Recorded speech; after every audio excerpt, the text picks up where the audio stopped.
2002년 한일 월드컵 때 16강전이 벌어졌을 때 우리는 그때 이탈리아와 맞붙게 되었습니다.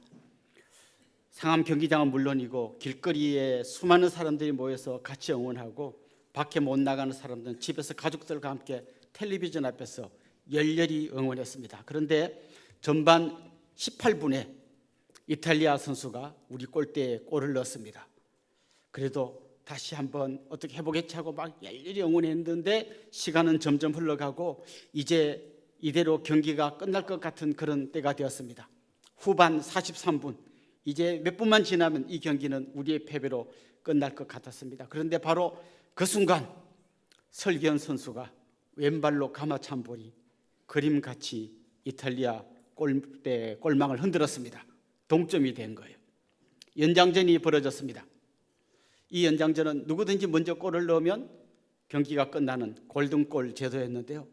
전반 비겼어요. 후반 12분에 이영표 선수가 띄워준 볼을 안정환 선수가 헤딩으로 딱 넣고 그 멋진 반지 세레모니를 했을 때 온 나라가 그야말로 열광의 도가니에 빠졌습니다. 그 경기장에 있던 사람 물론이고 막 거리에서 응원하던 사람, 집에 있는 사람들까지 막 대한민국을 외치면서 그냥 온 나라가 축제의 장으로 바뀌었습니다. 이겼기 때문에 기뻤죠. 그런데 더 기뻤던 것은 지다가 완전히 역전시켰기 때문에 몇 배로 더 기뻤던 것 같습니다. 이 역전이 주는 기쁨은 다른 어떤 기쁨보다 몇 배 더 큰 기쁨이 되는 법입니다. 그런데 이런 축구 경기에서의 승리하고는 비교도 할 수 없는 놀라운 역전승이 있었는데 모든 나라 사람들에게, 우리나라에게는 기쁨이 되고 이탈리아에게는 슬픔이 되는 그런 역전이 아니라 모든 나라 사람에게, 모든 민족에게, 그리고 한순간만이 아니라 모든 세대에 있는 수많은 사람들에게 이 역전의 기쁨을 주는 놀랍고도 복된 사건이 있었는데 그게 바로 예수 그리스도의 부활 사건입니다. 사실 마귀는 죽음이라는 무기를 가지고 예수님을 묶어버리려고 했습니다. 그리고 자기가 동원할 수 있는 모든 세력을 동원했습니다. 가룟 유다의 마음에 들어가서 배신하게 만들고 대제사장과 그 무리들에게 또 시기하는 마음을 막 불어넣어 가지고 예수님을 죽이려고 했습니다.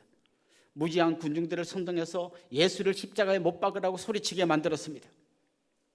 그리고 죄가 없는 줄 알면서도 백성들이 두려워서 결국은 비겁하게 빌라도가 예수님을 십자가에 내주게 만들었습니다.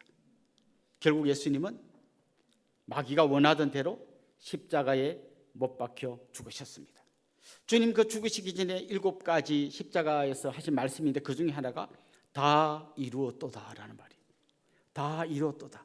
주님은 사실 지금 패배한 게 아니라 주님의 놀라운 구원 계획을 다 이루었도다라고 말씀하셨습니다.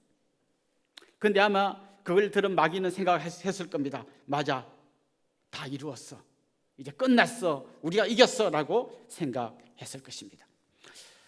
거기 있는 모든 사람들은 다 마귀가 이겼고 예수님이 졌다고 생각했을 겁니다. 심지어 제자들조차도 그렇게 생각했을 겁니다. 그런데 3일 만에 대역전이 일어났습니다.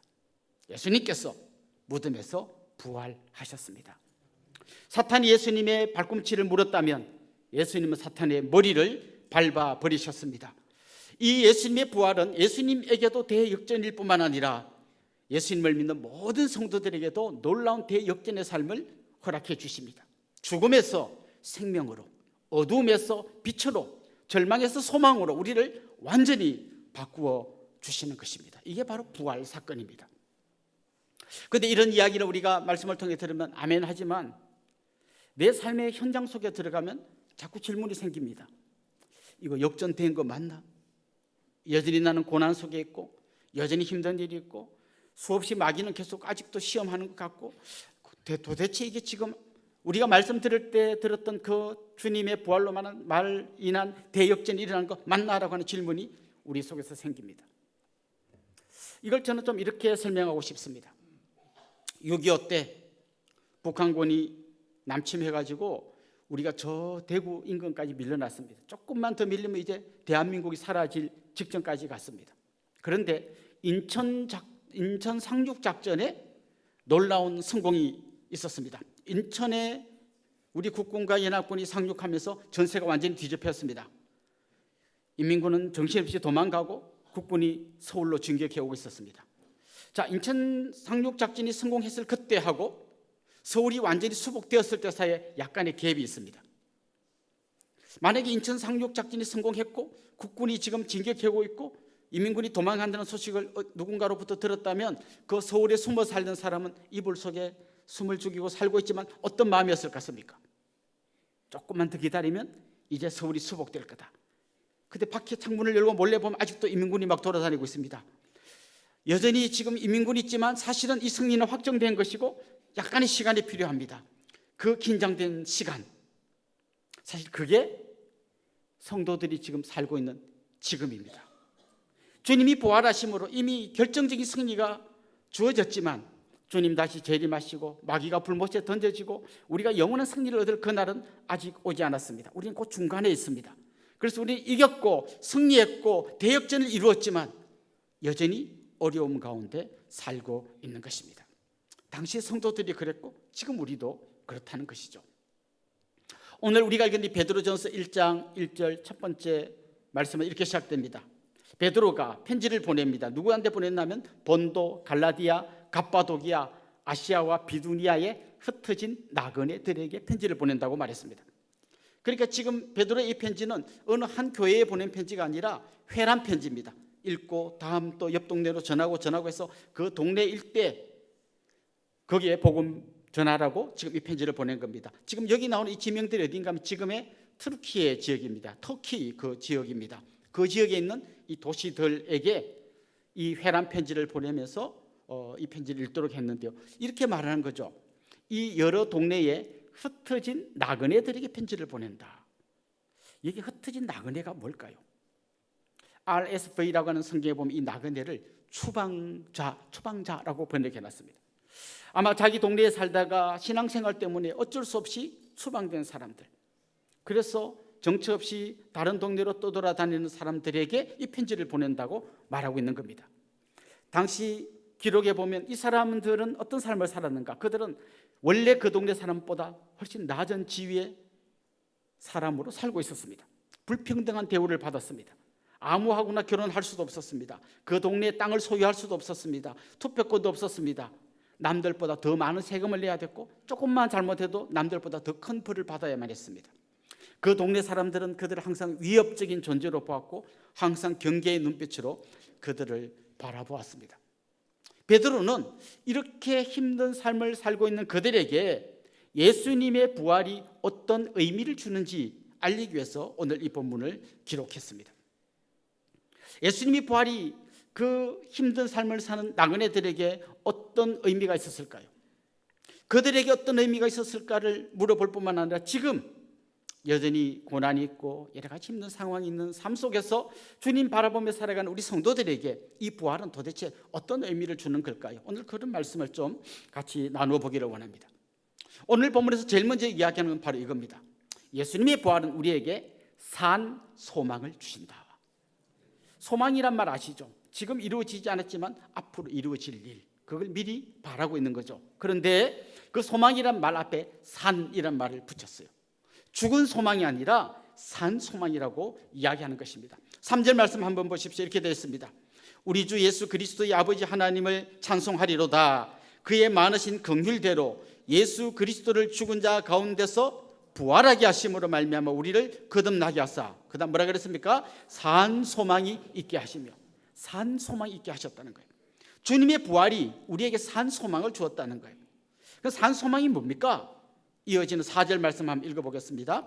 썩지 않고 더럽지 않고 쇠하지 아니하는 유업을 있게 하시나니 곧 너희를 위하여 하늘에 간직하신 것이라. 유업이라는 말은요, 그 부모님이 돌아가실 때 자식들에게 유산을 물려주는 거, 이런 걸 유업이라 그러잖아요. 그런데 성도들에게도 이런 유업이 주어졌다는 거예요. 그런데 그게 뭔가 하면 썩지도 않고 더럽지도 않고 쇠하지도 않는, 잠깐 있다가 없어질 그런 소망이 아니라 썩지 않아요. 더럽히지 않고 쇠하지도 않는, 변화되지 않는 그 놀라운 소망, 그 산 소망을 주시는데 그건 뭔가 하면 하나님께서 하늘에 우리의 유업을 주셨다는 겁니다. 그냥 우리가 자주 하는 알기 쉬운 말로 우리에게 영원한 천국을 선물로 주셨다는 겁니다. 사실 이 편지를 쓴 베드로도 예수님이 부활하기 전까지는 이 말씀의 의미를 정확하게 잘 몰랐어요.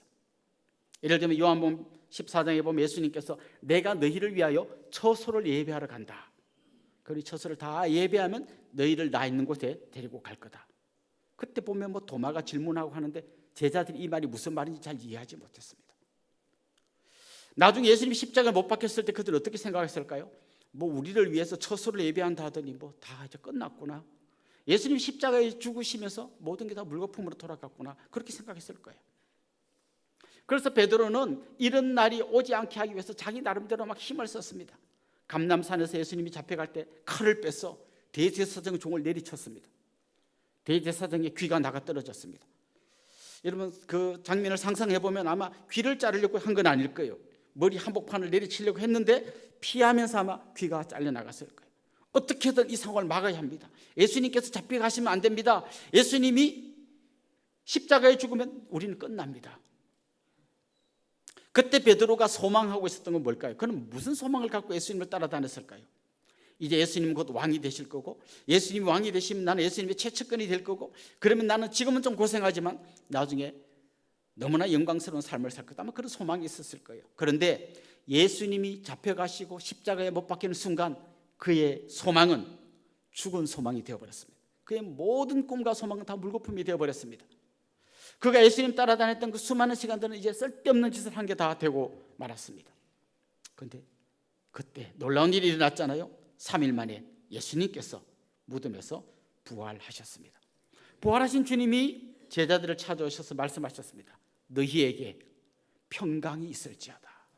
그 죽음을 뛰어넘는 평강, 세상 사람들은 이해할 수도 없는 그 평강을 주님께서 제자들에게 주시겠다고 말씀하셨습니다. 그 놀라운 주님의 부활을 경험하고 주님의 승천을 바라본 베드로의 마음속에 어떤 확신이 생겼습니까? 이제 주님이 말씀하신 내가 처소를 예배하러 간다는 말이 무슨 말인지 알겠다. 주님께서 우리에게 주신 저 영원한 천국이 우리에게 있음을 확신하게 된 겁니다. 그 부활을 통해서. 그전까지는 그도 잘 정확히 몰랐어요. 그런데 주님 부활을 경험하면서 맞다, 이제 주님께서 우리에게 영원한 천국을 선물로 주시겠구나. 이제 그 확신을 가지고 지금 베드로 전서를 기록하고 있는 것입니다. 그 베드로 전서를 받아들였던 성도들은 여전히 어려웠고 핍박을 받았고 정말 고단한 나그네의 삶을 살았습니다. 그런데 그들에게 베드로가 편지를 보내는 겁니다. 여러분, 낙심하지 마십시오. 여러분에게는 영원한 천국이 예비되어 있습니다. 이 소망은 죽은 소망이 아니라 산 소망입니다. 다시 살아나신 예수님, 부활하신 주님이 주신 산 소망이십니다라는 것을 그가 알려주고 있는 것입니다. 보통 우리 인간들의 소망은요, 될 듯 하다가 안 되는 것도 많고 어쩌다 된 것도 있지만 결국 마지막에 우리가 죽는 순간 그 모든 소망은 다 물거품이 되어버립니다.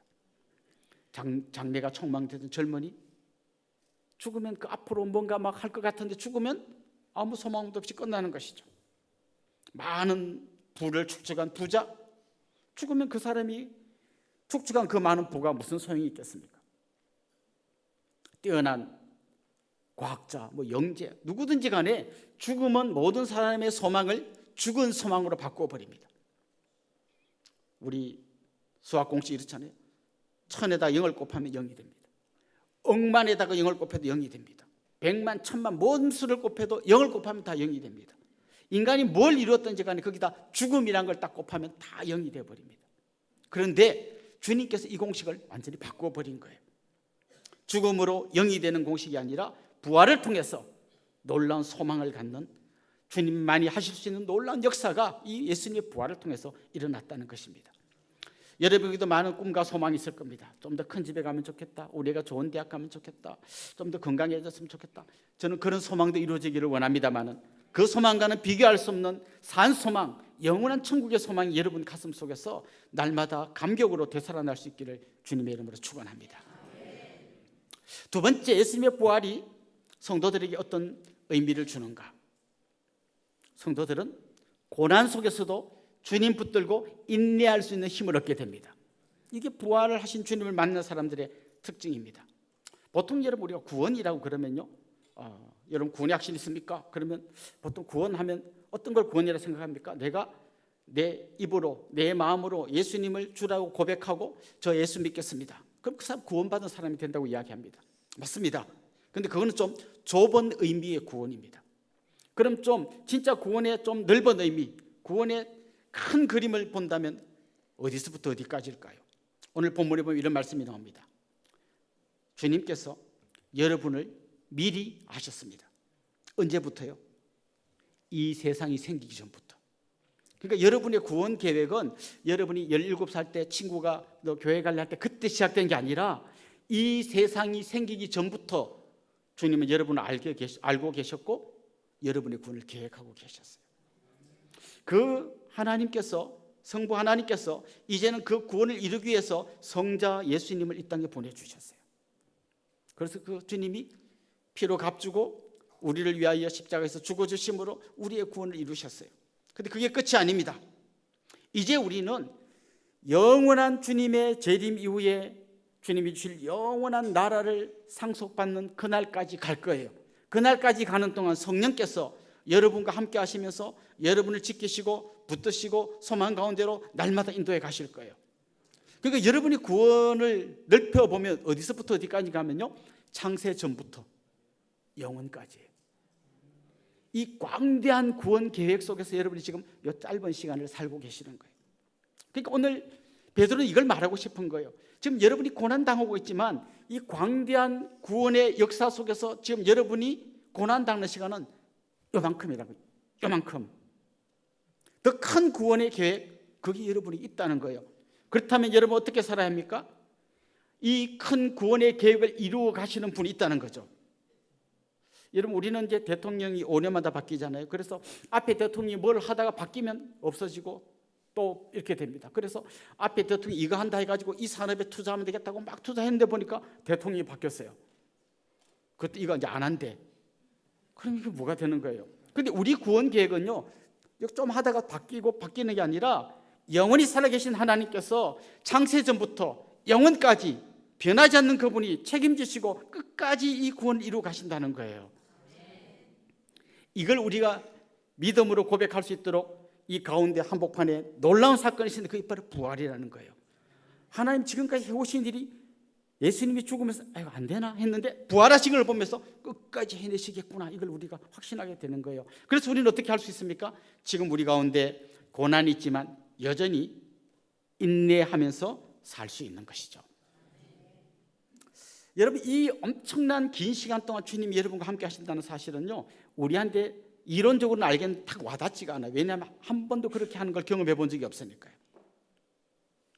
여러분, 병원에 가면 우리나라 최고 전문가 의사 선생님 여러분하고 얼마의 시간을 가지시던가요? 5분 안에 끝납니다. 지금 몇 달 전에 예약해가지고 가가지고 줄 서서 기다려서 딱 갔는데 몇 가지 딱 물어보고 끝이에요. 5분. 여러분, 우리 목사님들이 여러분 가정에 신방하는데 얼마나 긴 시간 동안 여러분과 함께 하던가요? 1시간 안에 끝납니다. 보통 그래요. 여러분의 부모님들이 여러분을 너무너무 사랑하시지만 얼마까지 함께 하시던가요? 몇십 년 안에 끝납니다. 우리는 한 번도 영원토록 우리를 지켜주고 보호하는 걸 경험해 본 적이 없습니다. 그래서 이렇게 말하면 알아들을 것 같지만 확 와닿지가 않습니다. 그러나 기억하십시오. 창세전부터 영원한 미래까지 하나님이 이 광대한 구원의 계획을 여러분과 함께 이루어 가실 줄로 믿습니다. 그래서 오늘 본문 5절에 이렇게 말합니다. 너희는 말세에 나타내기로 예비하신 구원을 얻기 위하여 믿음으로 말미암아 하나님의 능력으로 보호하심을 받았느니라. 하나님께서 이 광대한 구원의 계획을 이루시기 위해서 끝까지 한 번도 여러분의 손을 놓지 않고 절대 여러분을 포기하지 않고 잊어버리지 않고 끝까지 가서 마침내 말세 여러분을 완전한 구원으로 이끌어 가실 거라는 것이죠. 그걸 믿는 사람은 이런 확신을 갖게 됩니다. 하나님이 이렇게 내 구원을 이루어 가신다면 지금 고난이 있고 시험이 있고 환난이 있지만 이 가운데서 하나님 나를 딱 지키고 보호하셔서 마지막 구원 이룰 때까지 하나님이 한 번도 내 손을 놓지 않고 가시겠구나, 그걸 믿으면 힘든 가운데서도 인내할 수 있게 된다는 것이죠. 그래서 결국 산 소망이 우리에게 인내할 수 있는 힘을 주신다는 거죠. 그래도 좀 인내하지 않고 그냥 요 시간도 없이 그냥 바로 이렇게 연결되면 좋겠는데 왜 이런 시간을 줄까요? 오늘 보면 7절에서는 이렇게 말합니다. 너희 믿음의 확실함은 불로 연단하여도 없어질 금보다 더 귀하여 예수 그리스도께서 나타나실 때에 칭찬과 영광과 존귀를 얻게 할 것이니라. 다시 말하면 주님이 이 기간 동안 우리를 계속해서 믿음의 강한 용사로 다듬어 가신다는 거예요. 대장장이가 칼 한 자루를 만들 때 어떻게 만들까요? 처음에 이런 쇠뭉치를 가져다가 아주 뜨거운 화로에 집어넣습니다. 그러면 쇠가 벌겋게 달아지겠죠. 그걸 꺼내가지고 망치로 막 때립니다. 만약 이 쇠뭉치가 어떤 인격체라면 막 때릴 때마다 아야 그랬겠죠. 아 뜨거 아야 왜 이런 힘든 걸 나한테 하십니까 하는데 계속 두드립니다. 그러다 웬만큼 모형이 나오면 또 찬물에 확 집어넣습니다. 이때 이 담금질을 통해서 쇠의 강도가 엄청 강해집니다. 그걸 또 집어넣었다가 달궜다가 때렸다가 집어넣었다가 왜 이런 시간이 필요할까요? 하다 보면 어느 날 아주 멋진 명검이 나오는 거죠. 하나님 우리를 이렇게 너무나 멋진 사람으로 지금 다듬어가는 과정이라는 것이죠. 엘렌 크라이드라는 교회사 학자가 쓴 아주 유명한 책이 있습니다. 초기 교회와 인내의 발효라는 책이 있습니다. 그 초기 교회, 그 초대 교회를 한번 이분이 역사를 전공하신 분이니까 이렇게 막 살펴보는 거죠. 그 갈릴리에서 어떤 촌놈들 몇 명이 모여서 왔다 갔다 하더니 어느 날 보니까 로마 제국이 기독교 국가가 되었단 말입니다. 이 비밀이 뭘까? 이런 질문을 갖고 이 학자가 계속 연구했습니다. 그래서 깨달은 게 있어요. 그렇게 엄청난 핍박이 있고 로마의 핍박, 유대인의 핍박 그 속에 끼어가지고 수많은 핍박과 환난 가운데서 그 성도들은 뭐하고 있었나? 뭐 했길래 이렇게 놀라운 교회의 부흥이 있었나를 살펴본 거예요. 그런데 이 학자가 내린 결론은 이거예요. 그 힘든 시간 동안 성도들은 인내하고 있었어요. 막 칼 가지고 와서 로마와 싸운다거나 막 그렇게 하지 않고 그냥 핍박하고 환난을 주는데도 인내하고 있었어요. 그냥 인내한 게 아니라 인내하면서 산상수훈에서 가르치신 예수님의 방식대로 살았어요. 가난한 자, 병든 자를 품어주고 아이와 여인들을 그 당시에 정말 무시받던 이 아이와 여인들을 존중해주고 자기 집 종을 보고 형제라고 부르고 그러면서도 계속 핍박받고 인내하고 있었어요. 그러다 이 책의 제목처럼 어느 순간 발효가 일어났다는 거예요. 발효라는 말 아시죠? 이스트가 이 밀가루 속에 들어가면 갑자기 확 어느 순간 부풀어지는 것처럼 이 기독교가 그냥 처음에는 기독교인들이 믿음으로 살면서 인내하는데 아무 일도 안 일어나는 것 같은 어느 날 발효가 일어나니까 갑자기 그 로마 제국 기독교 국가가 됐다는 거죠. 왜요? 수많은 사람들이 보는 거예요. 뭐하러 예수 믿냐? 맨날 저렇게 핍박받고 욕먹고 손가락질 당하고 조롱당하고 나그네처럼 떠돌아다니고 뭐하러 저렇게 사냐 하는데 가만 보니까 그들의 삶이 자기들이 생각하니까 너무 다른 거예요. 품어주고 약한 자를 도와주고 어려운 자를 자기들 형제처럼 여겨주고 가난하고 병든 자 돌봐주고 그런데도 또 참고 인내하고 서서히 저들의 마음속에 막 감동이 오다가 어느 순간 발효가 일어났다는 거죠. 지금도 여러분 중에서 수많은 사람들이 고난 가운데서 인내하고 있을 거예요. 안 믿는 가족들의 핍박을 받으면서 신앙생활 하는 분이 있을 겁니다. 오늘도 교회 왔는데 막 그렇게 뭐 성찬식이라도 하면 또 좀 늦어지면 또 우리 남편이 또 난리 날 건데 해서 막 조마조마하신 분이 있을지 몰라요. 안 믿는 가족들로부터 막 조롱, 너 예수 믿기 때문에 너한테는 유산을 10원도 못 물려주겠다. 우리 성도들은 그런 분이 계셔요. 아버지 부자인데 예수 믿는 너한테는 10원도 안 물려준다. 그런 억울한 일을 당하는 거예요. 회사에 가서도 뭐 막 조롱합니다. 신천지나 교회나 다를 게 뭐냐 온갖 조롱을 다 합니다. 신문에 무슨 뭐 목사와 관련된 뭐 안 좋은 일이 났다 이러면 대서특필이에요. 이건 막 그냥 오자마자 아야 봐야 봐 이게 예. 그 가운데서 조롱당하고 핍박당하고 어려움 당하는 여러분 계실 거예요. 그때 여러분에게 필요한 것이 인내예요. 그 인내는 나의 의지로 막 참는 게 아니라 하나님께서 나를 보호해 주시고 이 엄청난 구원을 이루어 가시는 그 믿음으로 인내하는 거예요. 그럴 때 그러면서도 그분들을 섬기고 그분들을 사랑으로 대하고 그럴 때 어느 순간 발효가 일어나게 될 줄로 믿습니다. 가끔씩 그런 분들이 있어요. 새 가족이 오셨는데 어떻게 우리에게 오실 생각을 했습니까? 은혜의 동산교회 다니는 어떤 집사가 옛날에는 내가 알기로 그런 사람이 아니었는데 완전히 새 사람이 돼가지고 도대체 무슨 일이 일어난지 궁금해서 왔다는 거예요. 저는 여러분 중에서 그런 일이 계속해서 일어날 수 있기를 소망합니다. 마침내 로마라고 하는 거대한 제국이 인내가 발휘할 때 완전히 뒤집어진 거예요. 그렇습니다. 예수님의 부활은 우리에게 산 소망을 주실 뿐만 아니라 우리를 인내할 수 있도록 힘과 용기를 주는 것입니다. 그리고 마지막으로 마침내 우리에게 주시는 세 번째 선물인데 그것은 바로 기쁨이에요. 여러분, 우리 6절 말씀 한번 읽어보겠습니다. 같이 읽읍시다. 그러므로 너희가 이제 여러 가지 시험으로 말미암아 잠깐 근심하게 되지 않을 수 없으나 오히려 크게 기뻐하는도다. 여기에 근심도 나오고 기쁨도 나와요. 그런데 근심은 어떻게 합니까? 잠깐 근심해요. 기쁨은 어떻습니까? 크게 기뻐해요. 이 믿음이 없는 사람은 엄청 근심하다가 잠깐 기뻐하는데, 믿음이 자라나고 믿음으로 인내하는 사람은 잠깐 근심하게 돼요. 약한 인간이니까 잠깐 근심하지만 크게 기뻐해요. 큰 기쁨이 여러분 안에 있기를 소망합니다. 8절 9절 보면 또 더 놀라운 표현이 나오는데 이것도 같이 한번 읽어봅시다. 예수를 너희가 보지 못하였으나 사랑하는도다. 이제도 보지 못하나 믿고 말할 수 없는 영광스러운 즐거움으로 기뻐하니 믿음의 결국 곧 영혼의 구원을 받음이라. 이건요, 한 국어 1등급 맞아야 이해되는 문장이에요. 말할 수 없는 영광스러운 즐거움으로 기뻐함. 이건 제가 볼 때 문법적으로 파악하기보다 그냥 뭔가 확 느낌으로 와야 될 것 같아요. 말할 수 없는 영광스러운 즐거움으로 기뻐한다는 거예요. 확 와닿습니까? 일단 이 기쁨, 말할 수 없는 기쁨이에요. 그냥 뭐 약간 기쁜 게 아니라 막 감당할 수 없는 기쁨이라는 거죠. 그런데 또 뭐라고 이야기하는 거면 영광스러운 기쁨이에요. 왜 영광스러울까요? 지금 이 기쁨을 주시는 분은 십자가에서 고난당하는 예수님이 아니에요.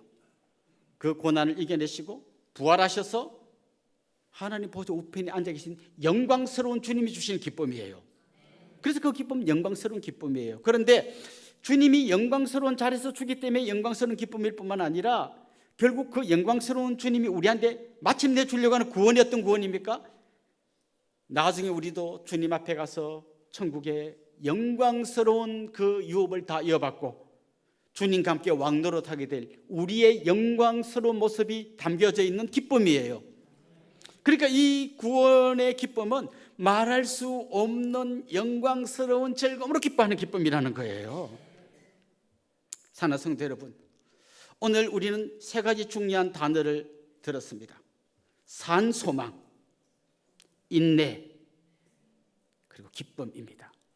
이 모든 것을 주신 분이 예수님이시고 특별히 예수님의 부활이 우리에게 이런 놀라운 선물을 주셨다는 것입니다. 저는 오늘 이 부활절이 단지 계란 하나 먹고 가는 부활절이 아니라 이 부활의 주님으로 인한 영광스러운 즐거운 기쁨이 여러분 안에 충만할 수 있기를 주님의 이름으로 축원합니다.